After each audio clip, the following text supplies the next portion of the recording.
দেখা সাক্ষাৎ পরিচয়। পরিচয়।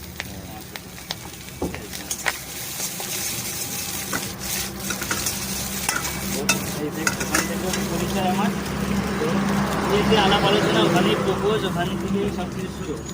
তারপরে আমি ওখান থেকে মুম্বাই হোটেলে কাজে চলে যাই। তারপরে অনেক দিনের দূরত্ব চললো, বছর দেড় দুয়েকে ফোনে ফোনে যোগাযোগ ছিল। তারপরে উচ্চ মাধ্যমিক দিল, কলেজে ভর্তি হলো, first year second year complete করলো কলেজ। তারপরে আমরা ডিসিশন নিই, ওর বাড়িতে দেখাশোনা করছিল অন্য জায়গায়, সেই জন্য আমরা ডিসিশন নিই যে না, পালিয়েই করবা। ওর বাড়ি থেকে মেনে নিচ্ছিল না, আচ্ছা, করার ছিল না তখন, বাধ্য হলে কি করা যাবে বলো। তা এখন তোমরা সুখী, তাই তো? হ্যাঁ, এখন সবাই মেনে নিয়েছে। আমার একটা তোমাদের আশীর্বাদে 2 মাসের একটা মেয়ে আছে। আচ্ছা, নভেম্বরে মেয়ে